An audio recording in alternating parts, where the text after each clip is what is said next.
The morning sun filtered through the large windows of Sunnyside Diner, casting a warm glow across the checkered floor tiles.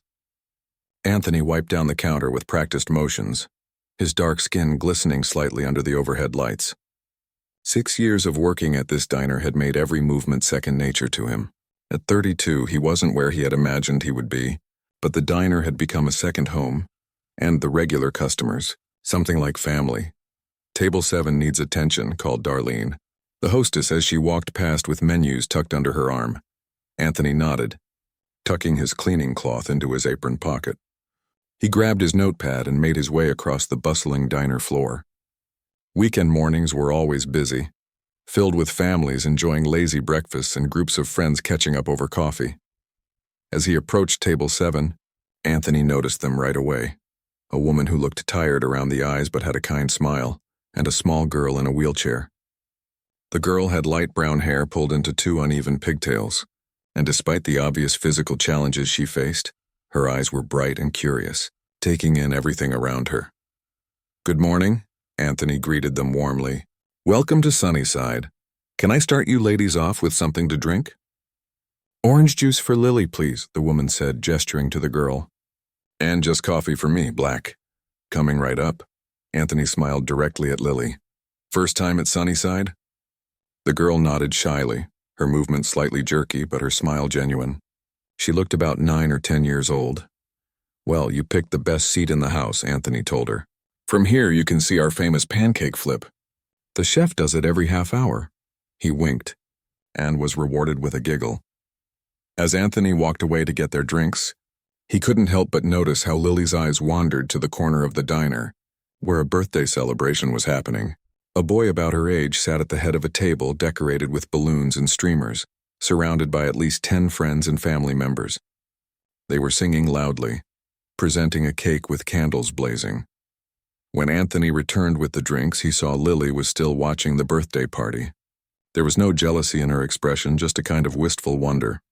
"The pancakes here are as big as your face," Anthony said, setting down her orange juice. "Would you like to see our menu, or should I bring you our famous chocolate chip pancakes? They're pretty much the best thing ever invented." Lily's attention snapped back to him. "Chocolate chip, please," she said, her words slightly slurred but perfectly understandable.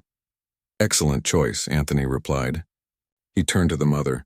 "And for you, ma'am." "Just toast and eggs over easy," she said, handing back the menu without opening it. Anthony noticed the careful way she checked the prices on the kids' menu before ordering for her daughter. As the morning progressed, Anthony kept an eye on Table 7. He watched how carefully the mother helped Lily when needed, but also how she encouraged her independence. He noticed how Lily lit up when he brought her pancakes decorated with whipped cream and extra chocolate chips on the house. During a lull in service, Anthony approached their table again. "Everything tasting good? It's the best breakfast ever," Lily declared, chocolate smeared adorably around her mouth. "Glad to hear it." Anthony laughed. "Any special occasion bringing you to Sunnyside today?" The mother smiled tiredly. "Just a little weekend treat. We don't get out for meals much." "Mom works a lot," Lily added matter-of-factly. "But next week is my birthday and she promised we could do something special, even though it's a Tuesday." "A birthday?" Anthony's eyes widened with exaggerated excitement. "That's the most special occasion there is." "How old will you be?" 10, Lily said proudly. "Double digits!" "That's a big deal," Anthony agreed seriously. "Any plans for the celebration?" Something flickered across the mother's face. Worry, perhaps, or sadness, and before she smiled again. "We're still figuring that out, aren't we, Lily? Maybe a small party at home." "I invited kids from my class," Lily added, though her voice had lost some of its enthusiasm. "Mom sent invitations, but only 2 people said they might come." The mother quickly changed the subject, asking Anthony about the diner's history, but he had caught the hurt in Lily's voice. As they chatted, he learned that Lily had cerebral palsy, that her mother, Beth, worked as a night shift nurse at the local hospital, and that they lived in the apartment complex just a few blocks away. "It's not easy for her to make friends," Beth confided quietly when Lily was distracted by the birthday party breaking up across the room. "Kids her age don't always know how to act around someone who's different." Anthony understood all too well. Growing up as one of the few black kids in a mostly white school, He had experienced his own version of being treated differently, of being left out. The memory of his 12th birthday, when only one classmate showed up to his party, still stung decades later. As the diner filled up with the lunch crowd, Anthony kept finding reasons to stop by table 7.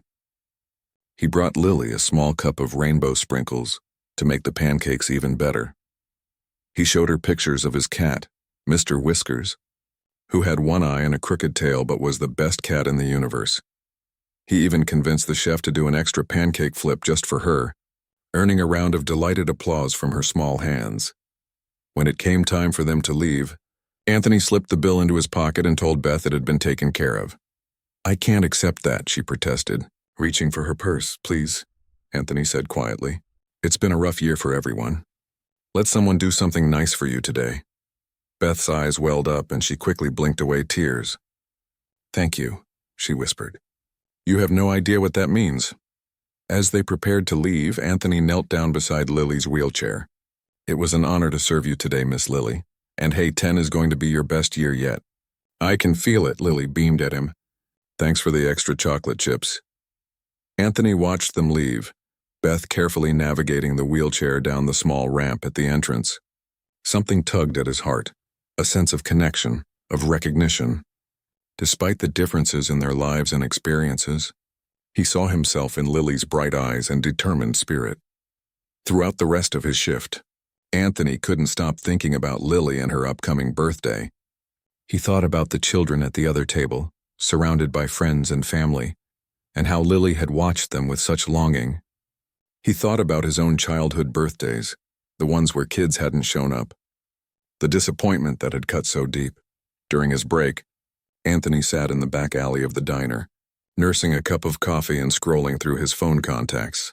His mind was racing with half-formed ideas. He didn't have much. His apartment was small, his bank account smaller. Between rent, his mother's medical bills, and night classes at the community college, there wasn't a lot left over for extras. But maybe, just maybe, he could pull a few strings. His cousin owned a party supply shop. His neighbor played in a band. The diner manager, Frank, owed him a favor after Anthony had covered 6 shifts in a row during the holidays. By the time his break ended, Anthony had made a decision. It wasn't rational, perhaps. He barely knew this child and her mother, but something about their situation had touched him deeply, awakening memories of his own childhood struggles and the random acts of kindness that had sometimes made all the difference. As he tied his apron back on and headed out to the dining floor, Anthony felt a sense of purpose he hadn't experienced in a long time. He didn't know exactly how yet, but he was going to make sure Lily's 10th birthday was everything she deserved and more.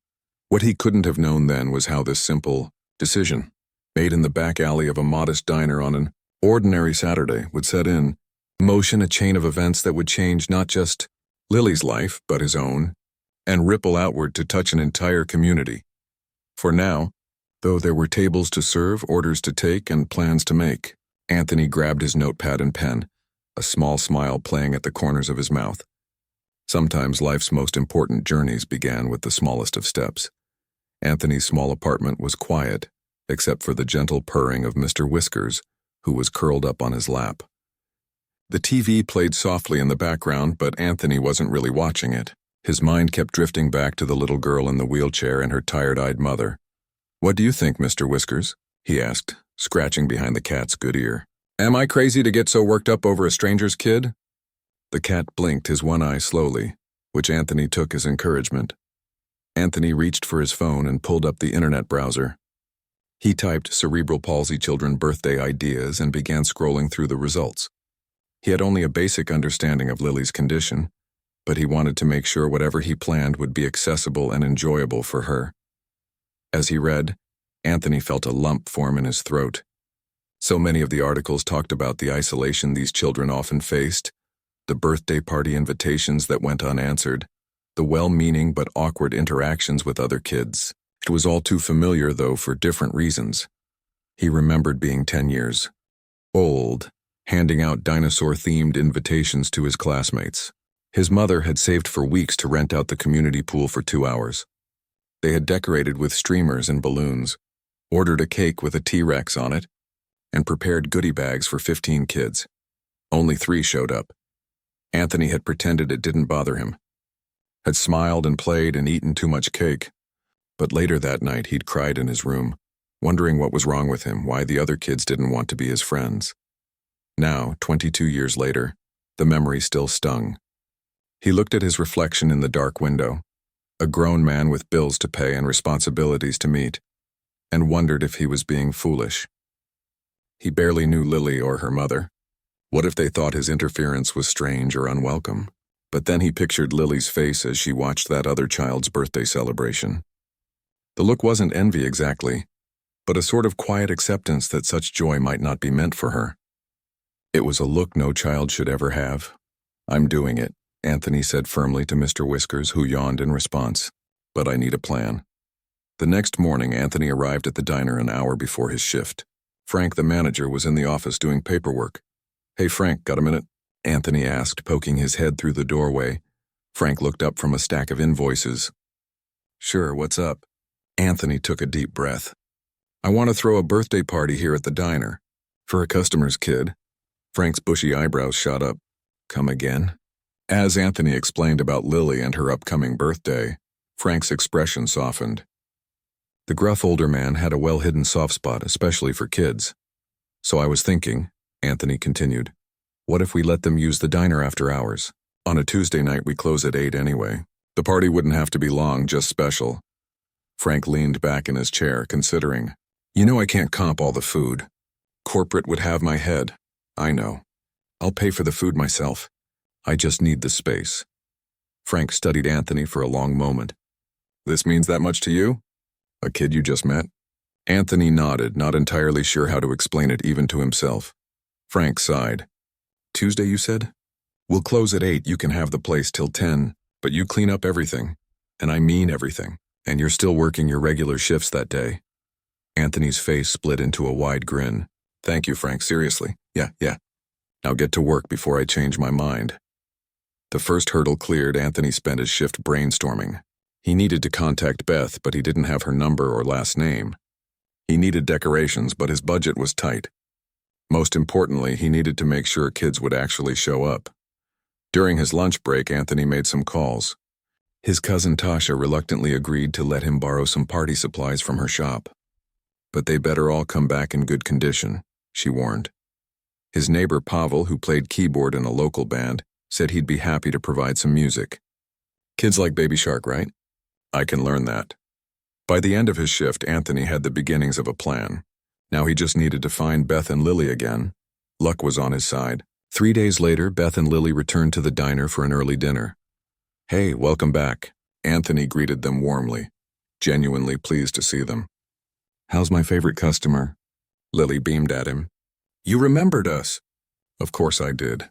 How could I forget the pancake expert? Though today's special is spaghetti and meatballs, which is also pretty fantastic." As he took their order, Anthony tried to think of how to bring up his idea without seeming intrusive. Finally, he just decided to be direct. "I hope this isn't out of line," he said. "But I was thinking about what you mentioned about Lily's birthday next week. I have this idea if you're interested." Beth looked at him curiously, a hint of caution in her eyes. "I know I'm just your waiter and this might seem strange," Anthony continued, suddenly nervous. "But I thought maybe if you wanted we could throw Lily a party here at the diner. After hours next Tuesday. My manager said we could use the space." Beth's mouth fell open slightly.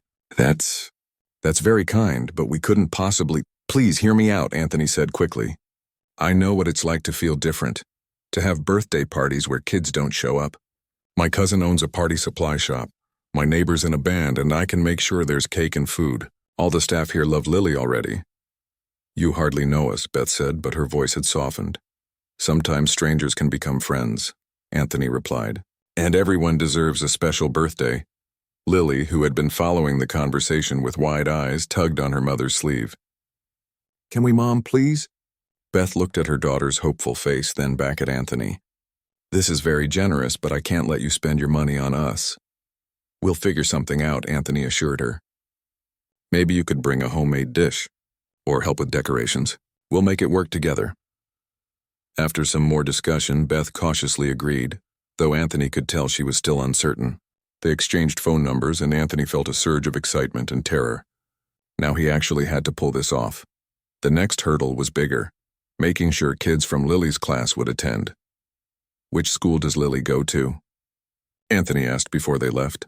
"Pine Creek Elementary," Beth replied. "She's in Ms. Wong's 4th grade class." That evening, Anthony drove to Pine Creek Elementary. The school was closed, of course, but a notice board outside displayed upcoming events. He jotted down the name of the PTA president, a woman named Gloria Patel, whose contact information was listed for a book drive. The next day, Anthony called Gloria and explained the situation. To his relief, she was immediately supportive. "Lily is such a sweet girl," Gloria said. "I've seen how isolated she can be. My son Michael is in her class. Do you think there's any way to encourage more kids to come to her party?" Anthony asked. "Her mom said hardly anyone RSVP'd." Gloria was quiet for a moment. "Let me make some calls," she finally said. "I can't promise anything, but maybe if parents understood how important this is." As the days passed, Anthony's simple idea grew into something bigger than he had anticipated. Darlene, the diner hostess, offered to make special invitations to hand out to Lily's classmates. The chef, Victor, insisted on baking the birthday cake himself. "Not one of those grocery store sugar bombs," he declared. "A real cake." Frank, seeing how the staff had rallied around the idea, grudgingly offered to donate the food after all. "Just don't tell corporate," he grumbled. "And I'm still making you clean up." Even Mr. Whiskers was enlisted to help, appearing in a photo on the new invitations that Darlene crafted, wearing a tiny party hat made of paper. 5 days before the party, Anthony met with Beth at a coffee shop to go over the plans. Lily was at a physical therapy appointment so they could speak freely. "I still can't believe you're doing all this," Beth said, looking at the list Anthony had made. "Why?" Anthony was quiet for a moment, considering the question. "When I was a kid, people made assumptions about me based on how I looked. I was often the only black kid in my class. Birthday parties were hard. Some parents wouldn't let their kids come to my house." He paused. "I know it's not the same as what Lily faces, but I understand what it feels like to be seen as different, to be left out." Beth reached across the table and squeezed his hand. "Thank you," she said simply. As Anthony walked home that evening, he felt both nervous and excited. There was so much that could go wrong. What if no kids showed up despite their efforts? What if Lily didn't enjoy herself? What if the whole thing was a disaster? But something deeper told him this was right. Sometimes life put you in the path of certain people for a reason. Sometimes the smallest gestures could make the biggest difference. With just days to go before the party, Anthony could only hope that this birthday would be everything Lily deserved. And maybe, just maybe, the beginning of something wonderful for all of them. The weekend before Lily's birthday, Anthony sat at his kitchen table surrounded by craft supplies. His hands, more accustomed to carrying plates than cutting paper, awkwardly wielded scissors as he tried to create ocean-themed decorations. Beth had mentioned that Lily loved the ocean, especially dolphins and sea turtles, though she'd never actually seen the ocean in person. "This is harder than it looks," Anthony muttered as he attempted to cut out a dolphin shape from blue construction paper. The result looked more like a lumpy potato with a fin. Mr. Whiskers batted playfully at the paper scraps that fell to the floor. Anthony's phone buzzed with a text message from Gloria, the PTA president. "Good news. 8 kids from class have confirmed they'll come. Working on more, 8 kids. It wasn't the whole class, but it was far better than the 2 maybes that Beth had initially received." Anthony felt a flutter of hope. His phone buzzed again. This time it was Beth. "Lily hasn't stopped talking about the party since you told her. I'm worried she's getting her hopes too high." Anthony stared at the message, feeling the weight of responsibility. He typed back, "We'll make it amazing, promise." But as he looked around at his amateur decorations and thought about all the things that could still go wrong, doubt crept in. What if the kids who promised to come backed out at the last minute? What if the party was awkward and uncomfortable? What if instead of giving Lily a wonderful memory, he ended up giving her another disappointment? "Not going to happen," he said firmly to Mr. Whiskers, who was now shredding one of the failed dolphin cutouts. "We just need more help." The next morning, Anthony arrived at the diner for his shift with a mission. Between taking orders and serving food, he approached each of his coworkers. "So there's this birthday party I'm organizing," he began each conversation, before explaining about Lily. One by one, He watched his coworker's expression soften. "I'm pretty good at face painting," offered Tina, a college student who worked weekends. "Kids love it." "My brother's a clown," said Ronnie from the kitchen. "Not professionally or anything, but he does these amazing balloon animals. I bet he'd help out." By the end of his shift, Anthony had a small army of volunteers. Even grumpy old Frank had pulled him aside and gruffly announced that he'd found some extra party supplies in storage that they could use. After work, Anthony drove to Sunshine Supplies, his cousin Tasha's party store. She'd agreed to lend him decorations, but he wanted to see what she had that might fit the ocean theme. The bell jingled as he entered the shop, and Tasha looked up from behind the counter. "Well, look who it is," she said with a smirk. "The birthday fairy." "Very funny," Anthony replied, but he smiled. Tasha had always teased him ever since they were kids. "Got any ocean stuff? Dolphins, sea turtles, that kind of thing?" Tasha's expression turned thoughtful. "You know what? A customer just canceled an under-the-sea party last week. Paid for everything but never picked it up. Been sitting in the back room taking up space. Seriously." Anthony couldn't believe his luck. "Don't get too excited," Tasha warned as she led him to the back. "It's for a 5-year-old boy. Lots of sharks and pirate stuff." The decorations weren't perfect. There were indeed many cartoonish sharks with giant teeth, but there were also beautiful blue and green streamers, a backdrop that looked like ocean waves, and best of all, a huge dolphin piñata. "This is amazing," Anthony said, already imagining how they could transform the diner. "How much do I owe you?" Tasha waved her hand dismissively. "Consider it my contribution. But you owe me one, cousin." As Anthony loaded the decorations into his car, his phone rang. It was Beth. "Anthony, I'm sorry to bother you," she began, her voice tight with stress. "But I just realized Lily's wheelchair. The diner has those 2 steps at the entrance. I should have thought of this before." Anthony's heart sank. He hadn't thought of it either. The diner had a small ramp for deliveries, but it was around the back through the kitchen. Hardly a grand entrance for a birthday girl. "Let me figure something out," he assured her. "We'll make it work." After hanging up, Anthony sat in his car for a long moment. Then he called the one person he knew could solve this problem. "Uncle Ray, it's Anthony. I need a favor." Uncle Ray had been a carpenter for 40 years before retiring. If anyone could build a temporary ramp for the diner entrance, it was him. "For a little girl's birthday?" Uncle Ray said after Anthony explained. "Of course I'll help. Send me pictures of the steps, measurements too. We'll need to get the slope right." With Uncle Ray on board, Anthony felt a renewed sense of purpose. One by one, the obstacles were being overcome. The community he'd built around himself over the years, family, co-workers, neighbors, was stepping up to help a child they'd never even met. The Sunday before the party, Anthony visited Beth and Lily at their apartment. He wanted to finalize some details and make sure they were both comfortable with the plans. Their building was older, with no elevator. Beth explained that she usually carried Lily up and down the 3 flights of stairs, leaving the wheelchair folded up in a closet near the entrance. "She's getting too big for that," Beth admitted quietly while Lily was showing Anthony her collection of dolphin toys in her bedroom. "We need to move, but—" She gestured vaguely, and Anthony understood. Moving was expensive, and as a single mother working night shifts, Beth was already stretched thin. "Mom, can I show Anthony my dress for the party?" Lily called from the bedroom. "Sure, honey," Beth replied, her face lighting up despite her worries. Lily proudly displayed a teal-blue dress with silver sequins that caught the light as she moved. "It's perfect," Anthony said. "Just like a mermaid." "That's what I said," Lily exclaimed. "Mom found it at a thrift store. We had to sew on some of the sequins that were falling off, but now it's perfect." Looking at Lily's excited face and the careful mending on the second-hand dress, Anthony felt a surge of determination. This party needed to be perfect, not just good.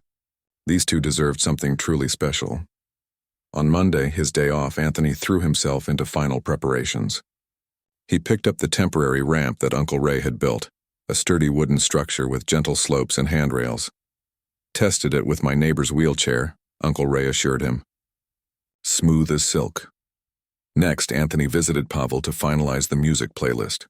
"I've been practicing," Pavel said proudly, launching into a keyboard rendition of Baby Shark that made Anthony both laugh and cringe. "Maybe mix in some current hits too," Anthony suggested tactfully. 10-year-olds have pretty specific music taste. By the time Monday evening arrived, Anthony was exhausted but excited. Everything was ready, or as ready as it could be. The decorations were packed in his car, the ramp was ready for installation, the cake had been ordered from Victor, and Gloria had confirmed that 12 kids from Lily's class would attend. 12. Nearly half the class. It was more than Anthony had dared to hope for. As he fed Mr. Whiskers and prepared for an early night, Anthony's phone buzzed with a text from Beth. Lily tried on her dress again tonight. She asked me if you're going to be at her party. She says you're her friend now. Anthony's eyes unexpectedly filled with tears. He'd started this whole thing on impulse, driven by memories of his own childhood disappointments and a desire to make one little girl's birthday special. Somewhere along the way, it had become much more meaningful. Wouldn't miss it for the world, he texted back. See you both tomorrow. He set his alarm, knowing tomorrow would be a long day. His regular shift plus party setup plus the event itself. But as he drifted off to sleep, Anthony felt a sense of peace. Whatever happened at the party, whether it was perfect or messy or somewhere in between, they had already created something beautiful. Connection, community, friendship. Tuesday dawned bright and clear. Anthony woke up feeling both nervous and excited like it was his own birthday. Today was the day. Lily's 10th birthday. The day they'd transform the Sunnyside Diner into an underwater wonderland. The day they'd show one little girl that she mattered, that she was seen, that she was celebrated. It's going to be a good day, Mr. Whiskers, Anthony told his cat as he got ready for work. A really good day. He couldn't have known just how right he would be. Tuesday was the busiest day Anthony had experienced in years. He worked his regular shift at the diner, serving customers with a distracted smile while his mind constantly wandered to party preparations.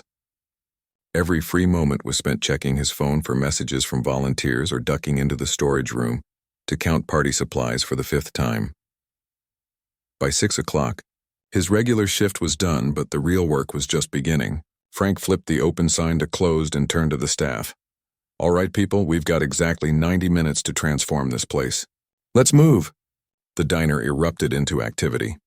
Tables were pushed together to create one long celebration space and another area for gifts and cake. Ronnie and Tina climbed on chairs to hang streamers from the ceiling. Anthony carefully placed Uncle Ray's ramp at the front entrance, making sure it was secure. Victor emerged from the kitchen, wiping his hands on his apron. Cake's almost ready. You want to see it? Anthony followed him into the kitchen and gasped. The cake was a work of art. 3 tiers of blue-green ombre frosting designed to look like ocean waves, with fondant dolphins leaping around the edges and a perfect little sea turtle on top. Written in elegant script across the middle was, "Happy 10th birthday, Lily." Victor, this is professional quality, Anthony stammered. The chef shrugged but couldn't hide his pleased smile. Kid deserves something special. Back in the dining area, the transformation was taking shape. The ordinary diner was disappearing beneath waves of blue and green. Tasha had arrived with the promised decorations and was directing the placement of the dolphin piñata. Pavel was setting up his keyboard in the corner, arguing good-naturedly with Darlene about the merits of various children's songs. At 7:15, Beth texted, "Running a little late. Lily is nervous and excited. See you soon." Anthony looked around at the underwater wonderland they had created and felt a flutter of nerves. What if Lily didn't like it? What if the kids were mean to her? What if— "Stop worrying," Frank said, appearing beside him. "It's going to be great." "How did you know I was worrying?" "Because you've got the same look my wife gets before hosting Thanksgiving dinner." Frank clapped him on the shoulder. "Kids are easy. They want cake, games, and to not feel left out. We've got all 3 covered." At 7:30, Ronnie's brother Jerry arrived, already. 80 dressed in colorful clothes with a red nose and oversized bow tie. "The balloon guy is here," he announced, pulling balloons from seemingly nowhere, and immediately beginning to twist them into animal shapes. By 7:40, the first guests started to arrive. Kids from Lily's class. Some looking curious, others a bit uncertain. Gloria greeted each one warmly, having appointed herself unofficial co-host.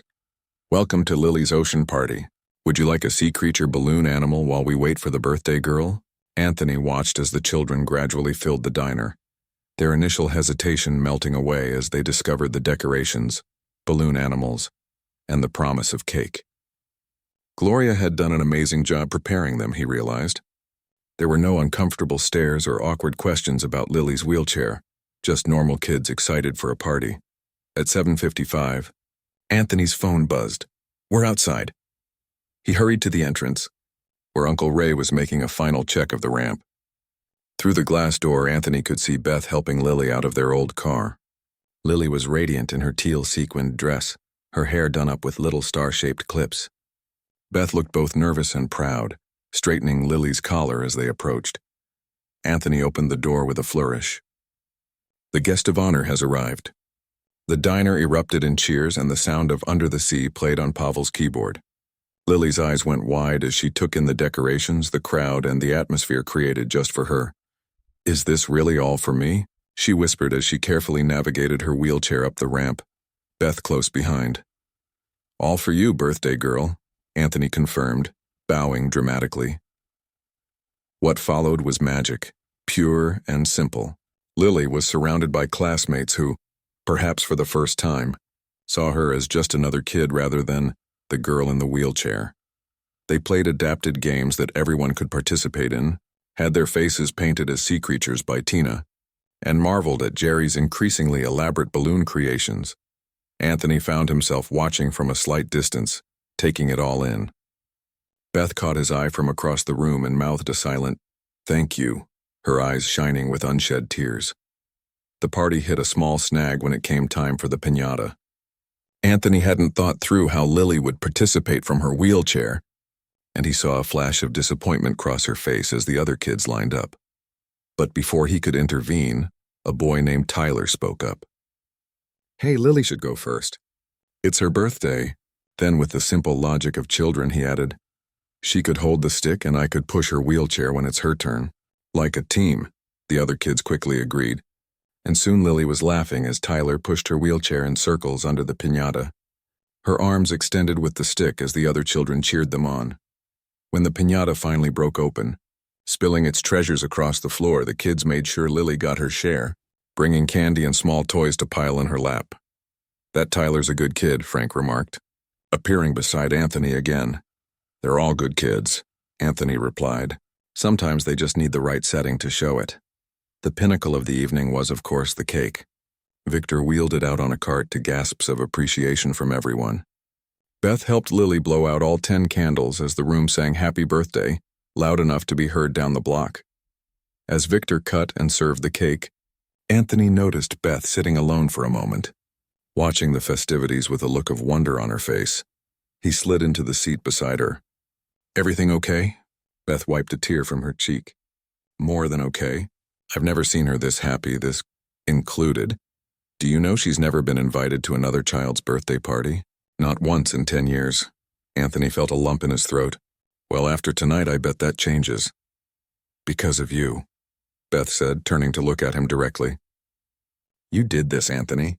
A complete stranger decided my daughter deserved something special, and you moved mountains to make it happen." "I had a lot of help," Anthony protested, embarrassed by the praise. "Yes, you did," Beth agreed, looking around at the volunteers. "And that's the other miracle. You didn't just throw her a party. You showed her there's a whole community of people who care." As the evening progressed, Anthony found himself drawn back into the festivities. He helped serve cake, joined in a modified game of musical chairs, and cheered as Lily opened her presents, mostly modest gifts, but given with genuine enthusiasm. His favorite moment came near the end, when Pavel started playing a pop song that was apparently popular with the 4th grade crowd. The kids began to dance, and without missing a beat, 2 girls grabbed the handles of Lily's wheelchair and began spinning and moving her in time to the music. Lily threw her head back and laughed, her hands waving in the air, completely part of the group. Anthony felt someone tap his arm and turned to find Frank beside him, holding out an envelope. "What's this?" Frank shrugged, looking uncomfortable. "We took up a collection. Staff, some regulars who heard about what you were doing. It's not much, but..." Anthony opened the envelope to find a gift card for a local medical supply store and a note that read, "For a new wheelchair when she's ready, from her Sunnyside Diner family." For the second time that evening, Anthony found himself fighting back tears. As 9:30 approached, parents began arriving to pick up their children. Each one made a point of thanking Beth and complimenting Lily on her party. Several made arrangements for future playdates, exchanging phone numbers with Beth, who looked slightly dazed by the social connections forming around her. By 9:45, only a few people remained, the core group who had made the party happen. Lily was clearly exhausted but still beaming as she thanked each person individually. When she reached Anthony, she looked up at him with serious eyes. "This was the best day of my whole life." Anthony knelt down to her level. "Mine too, Lily. Happy birthday." As Beth prepared to take a sleepy Lily home, she paused at the door. "I don't know how to thank you all." "No thanks needed," Anthony said, and meant it. "But maybe come back for breakfast this weekend? Mr. Whiskers wants to hear all about the party." Lily brightened. "Can we, Mom?" Beth smiled. "It's a date." After they left, Anthony and the remaining volunteers began the cleanup. Despite the hour and the work ahead, everyone was still smiling, riding the wave of joy the evening had created. "So," Frank said as they stacked chairs, "think you'll do this again next year?" Anthony looked around at the remains of the party, at the community that had come together for one special night. "Yeah," he said softly, "I think we might." What he didn't know yet was that this night had set something bigger in motion, something that would change not just Lily's life, but the entire community, in ways none of them could have imagined. The morning after Lily's party, Anthony woke up with muscles aching from moving furniture and cleaning up late into the night. But as he stretched and felt the familiar weight of Mr. Whiskers jumping onto his chest, he couldn't stop smiling. The party had been more than just a success. It had been transformative. His phone buzzed with a text from Beth. Lily fell asleep talking about the party. She wants to know when she can see her new friends again. "Thank you doesn't seem enough, but thank you." Anthony smiled and texted back, "Just doing what anyone would do." But even as he wrote it, he knew that wasn't entirely true. Not everyone would have gone to such lengths for a child they barely knew. Sometimes life placed you exactly where you needed to be, at exactly the right moment, to make a difference. What Anthony didn't realize that morning was just how far the ripples from his simple act of kindness would spread. The first change became apparent the following weekend when Beth and Lily returned to the diner for breakfast as promised. As they entered, several customers recognized Lily from stories they'd heard about the party. "There's the birthday girl," called Mrs. Wilson, an elderly regular who came every Saturday for blueberry pancakes. "I heard you had quite the celebration." Lily beamed with pride as she navigated her wheelchair to a table. Anthony noticed she moved with more confidence now, as if something had shifted in how she saw herself. But the real surprise came when the bell above the door jingled, and Tyler walked in with his parents. "Lily," he called, rushing over. "I told my mom and dad about the party, and they said we could have breakfast here too." Soon after, another classmate arrived with her family. By pure coincidence, or perhaps not, 3 families from Lily's class had decided to visit the Sunnyside diner that morning. The children gravitated to Lily's table, talking and laughing as if they'd been friends forever. "This is new," Beth whispered to Anthony when he came to take their order. "She's never had friends just show up before." Over the following weeks, a pattern emerged. Lily received invitations to 2 classmates' birthday parties. She was chosen for a group project at school. A girl from her class invited her over for a playdate. "Her teacher says she's talking more in class," Beth told Anthony during one of their now regular weekend breakfasts at the diner, raising her hand, participating. "She's like a differ ant child." But the changes weren't limited to Lily. Anthony noticed that Beth seemed different too, less tired, more hopeful. She'd made friends with some of the other parents and had even started a casual support group for families with children who had various challenges. The diner had changed as well. Frank had installed a permanent ramp at the entrance for practical reasons, he claimed, though everyone knew better. A portion of the bulletin board near the register was now dedicated to community announcements, particularly those related to accessibility and inclusion. The most unexpected development came about a month after the party. Anthony was taking night classes at the community college, working toward a degree in education. He'd always wanted to be a teacher, but had put his dreams on hold to help support his mother after his father's death. One evening after class, His professor, Dr. Chen, asked him to stay behind. "I heard about what you did for that little girl," she said, surprising him. "My niece is in her class. She hasn't stopped talking about that party." Anthony shrugged, embarrassed. "It was a team effort." "But you started it," Dr. Chen pointed out. "That's what leadership is. Seeing a need and taking the first step, then inspiring others to join you." She paused. "Have you ever considered applying for the Henderson Scholarship? It's for education students who demonstrate exceptional community service and leadership potential. The Henderson Scholarship would cover his remaining tuition and include a stipend for books and supplies. It would change everything, allowing him to reduce his work hours and focus more on his studies." "I've never thought of myself as a leader," Anthony admitted. Dr. Chen smiled. "Maybe it's time you did." With her encouragement, Anthony applied for the scholarship. His essay described how organizing Lily's birthday party had reinforced his belief in the power of inclusion and community support, values he hoped to bring to his future classroom. 2 months later, he received the letter announcing he'd been selected as a Henderson Scholar. The first people he told, after his mother, were Beth and Lily. They celebrated with a special dinner at the diner, where Frank surprised them with a cake almost as elaborate as Lily's birthday cake had been. "To new beginnings," Beth toasted, raising her glass of sparkling cider. "And new friendships," Anthony added. "And the best party ever," Lily chimed in, making them all laugh. As summer approached, another unexpected development occurred. Gloria, the PTA president who had helped with Lily's party, approached Beth with an idea. "The school is starting a summer program for kids with various needs," she explained. "Physical challenges, learning differences, social anxiety, all kinds. But we want it to be inclusive, with neurotypical peers participating too. Would Lily be interested? And Beth? We're looking for parent volunteers." Beth, who had been considering taking a second job over the summer to make ends meet, instead found herself helping to organize the program. Her experience as a nurse made her especially valuable, and the hours worked with her schedule. The summer program was a success beyond anyone's expectations. 20 children participated, building friendships across differences that might otherwise have kept them apart. Lily blossomed in the supportive environment, discovering a talent for art that no one had recognized before. Anthony volunteered with the program on his days off, gaining valuable experience that would help with his education degree.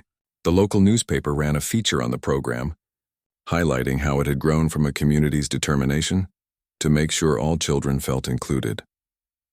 The reporter traced the program's origins back to Lily's birthday party, interviewing Anthony about what had inspired him to organize it. "I just wanted her to have one good day," Anthony said simply. "I had no idea it would lead to all this." By the following spring, nearly a year after the party, the ripple effects were still spreading. The school district adopted an inclusion initiative based partly on the success of the summer program. The Sunnyside Diner became known as a gathering place for families of all kinds, with Frank grudgingly adding more accessible features to the space. And Beth and Lily? With support from their new community network, they were able to move to a ground-floor apartment in a building with an elevator, making life with a wheelchair infinitely easier. Beth reduced her night shifts and began taking online courses in special education advocacy, finding purpose in helping other families navigate the systems she'd struggled with alone for so long. On the eve of Lily's 11th birthday, Anthony sat with her and Beth at their usual table in the diner, planning that year's celebration. "I wanted to be at the park this time," Lily decided, "so everyone can play the games." "Sounds perfect," Anthony agreed. "Any special theme?" Lily thought for a moment.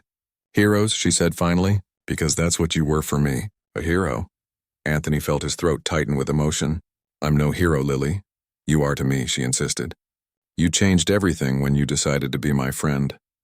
Later that evening, as Anthony walked home under a sky full of stars, he reflected on how a small decision to pay attention to one child's quiet longing had altered the course of so many lives, including his own.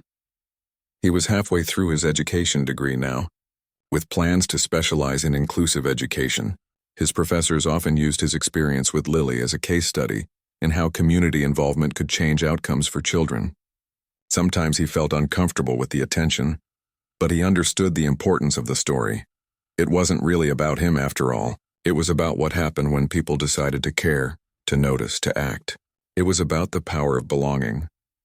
As Anthony reached his apartment building, he looked up at the stars once more and made a silent wish for Lily's future, that she would always know her worth, always be surrounded by people who saw her abilities rather than her challenges, and always remember that she had helped change her community just by being herself. Some people might call what happened a miracle, but Anthony knew better.